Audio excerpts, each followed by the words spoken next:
Whiskers in the Wild. Once upon a rainy dusk, a chubby city cat named Momo stood at the edge of the forest, staring into the shadows between the trees. Tired of the noise, the cold metal, and the loneliness in crowded streets, Momo decided to leave it all behind. He wanted silence, something real, a place where the wind didn't smell like smoke. Momo wandered deeper into the woods, his soft paws brushing against the damp earth. For days he traveled, sleeping under leaves, drinking from streams, guided only by the stars and the distant hoots of owls. Along the way, he met many animals. He danced with a family of foxes under moonlight. He shared stories with an old badger who had lost his mate to a storm. He laughed with squirrels who played tricks on him and cried beside a deer mourning her lost fawn. Every meeting left a trace on his heart. One day, Momo found a clearing surrounded by tall trees and silence so deep it hummed like a lullaby. There he built a small wooden house with his own paws. Bit by bit, he gathered stones, sticks, and warmth. A lantern from the city hung by the door, the only memory of the past he chose to keep. As seasons passed, animals visited. They shared meals, stories, and sometimes just sat in silence. Momo no longer missed the city. His whiskers, once dulled by pollution, now twitched with the rhythm of the forest. He had become a part of the wild, not lost, but found. Whiskers in the Wild, Part 2. The Forest Family. Seasons passed gently in the forest. Momo's small wooden house, once quiet and lonely, had become a warm gathering place. Every morning, the squirrels would knock on his door, bringing berries and jokes. The foxes came by at dusk, their laughter echoing through the trees as they danced in the clearing. The old badger, now less sad, carved little wooden toys to give the younger animals. Momo was no longer just a guest of the forest. He was its heart. In spring, he hosted tea parties beneath blooming trees, pouring nettle tea for hedgehogs, owls, and frogs. During summer, he helped gather wild fruit and made jam for everyone to enjoy. On rainy days, they all gathered inside his home, listening to the rain drum on the roof as Momo read stories from an old, worn book he had brought from the city. One chilly autumn night, the animals built a fire and shared stories of their past. Momo, for the first time, spoke about the city. The tall buildings, the loneliness, the smell of asphalt. No one spoke for a while. Then the deer said, "But here, you're never alone." Momo smiled, tears in his eyes, warmed not just by the fire, but by the love around him. Winter was the coziest of all. Blankets of snow covered the forest, and Momo's home glowed with soft orange light. Animals snuggled together, sipping warm berry soup, laughing, napping, dreaming. He had come to the forest seeking peace. What he found was something even greater: a family. Whiskers in the Wild, Part 3. The Hidden Cave and the White Cat. It was a bright spring morning when the raccoon twins came rushing through the forest, breathless and wide-eyed. "Momo, you won't believe what we found." At the base of an old hill, hidden behind thick ferns and moss-covered rocks, was a dark cave no one had noticed before. The entrance yawned like a secret waiting to be told. The forest friends gathered, their eyes filled with wonder and curiosity. Momo looked at the cave, heart fluttering. It had been a long time since he'd felt the thrill of adventure. With lanterns lit and snacks packed, The animals formed a little line, squirrels bouncing ahead, the badger leading slowly, Momo right in the middle. They giggled at shadows, gasped at glowing fungi, and traced claw marks left by creatures long gone. Deep inside, the cave opened into a sparkling chamber. Crystals jutted from the walls, reflecting their lantern light into rainbows. It felt like they had stepped into a forgotten world. Suddenly, from another tunnel, came soft paw steps. Everyone turned. There, emerging from the shadows, was a white cat, slender, with bright, curious eyes and a satchel slung across her back. She looked just as surprised to see them. "My name's Leela," she said gently. "I've been exploring the forest on my own." Momo stepped forward, his heart beating a little faster. "I'm Momo. We're from the northern woods. Want to join us?" Lila smiled. "I'd love to." And just like that, a new story began. Whiskers in the Wild, Part 4. The Old Bear's Garden. The cave grew warmer as the group continued walking.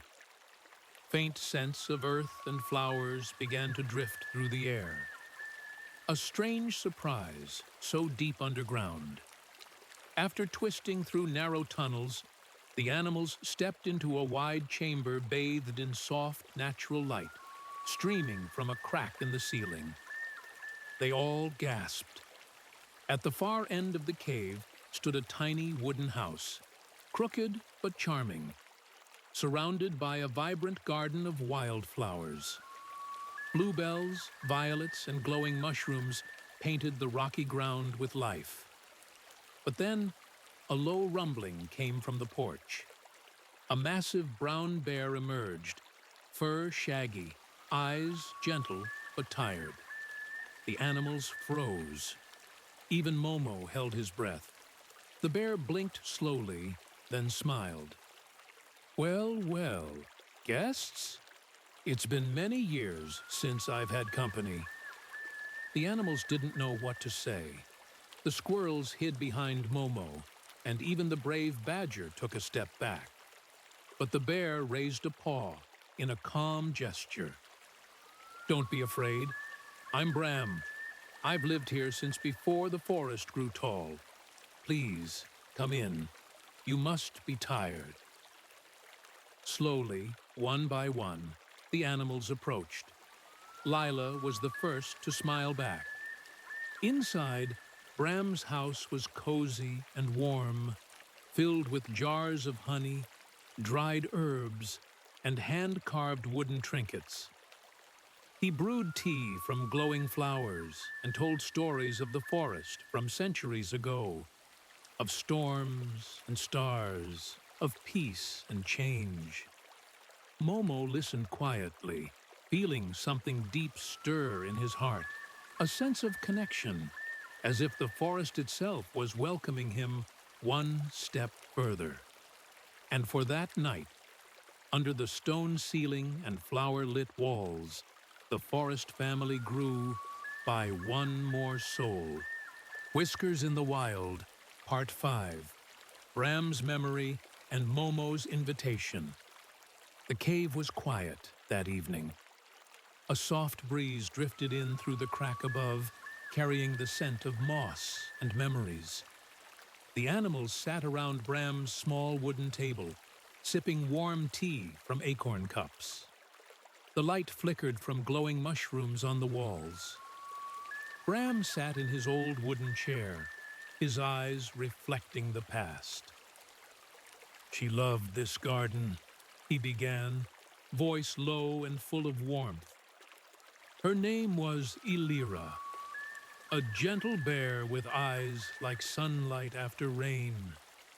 We built this house together, planted every flower by paw. She said even stone could bloom if treated with kindness." The forest friends listened in silence. Momo placed his paw on the table gently, while Lila leaned against the wall, her ears lowered in quiet empathy. "One winter, She fell ill. The cold was harsh that year. I tried everything, roots, herbs, warmth, but nothing could stop the fading. She left in her sleep, right here in this room. Bram smiled sadly, but I still feel her in every petal, every breeze. A hush fell over the room.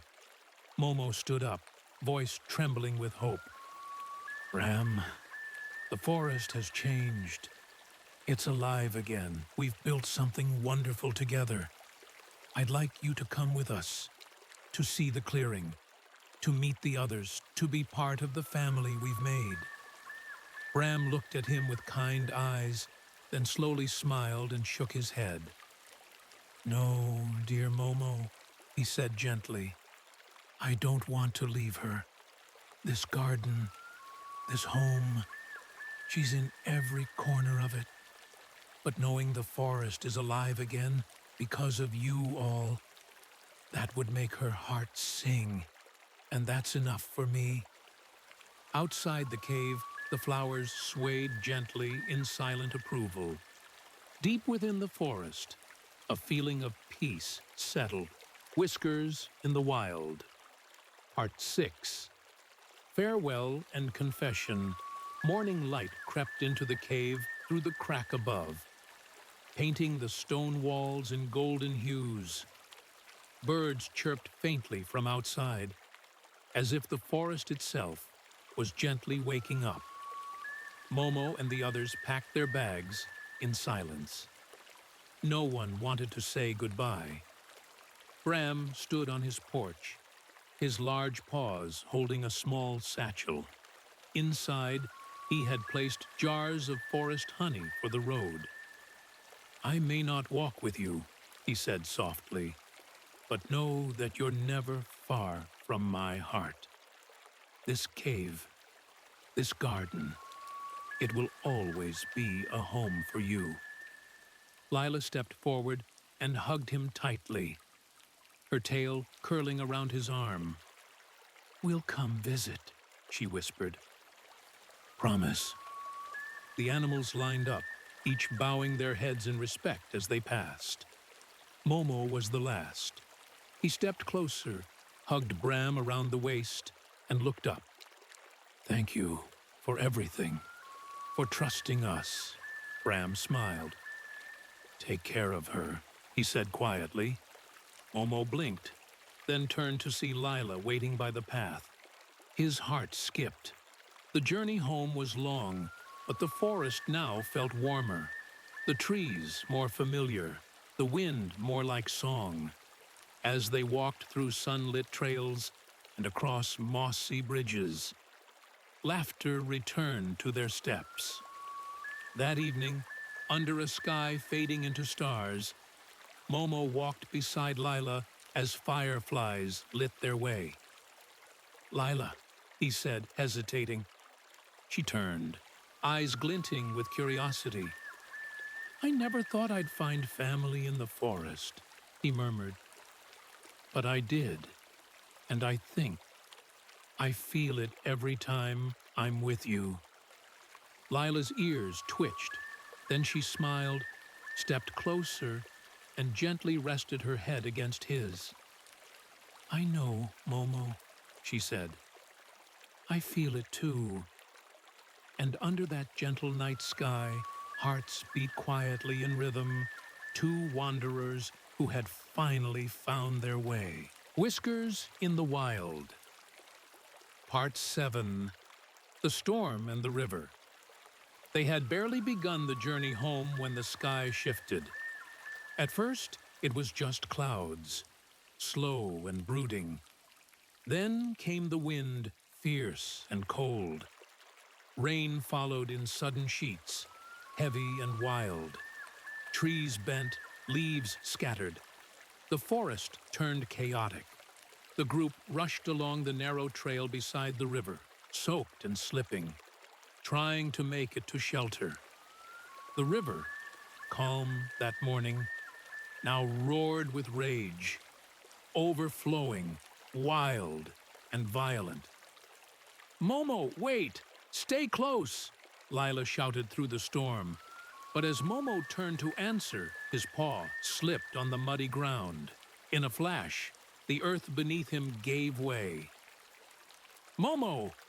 Everyone froze in horror as he tumbled down the slope, crashing through bushes and stones, and fell into the churning waters below.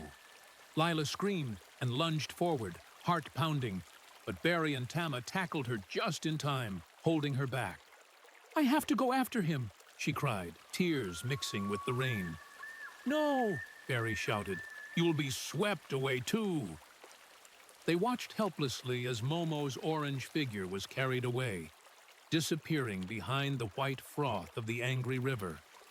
For hours, they searched along the banks, calling his name again and again, but no answer came.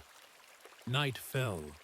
The rain stopped, but silence weighed heavier than the storm ever did. Lila clutched his scarf, soaked and trembling. "He was just starting to be happy," she whispered. "He finally found where he belonged." No one knew what to say. The forest didn't offer any signs. Only the sound of the river, now quiet and slow again, as if nothing had happened. Was Momo gone? Or had the forest taken him somewhere they could not see? To be continued.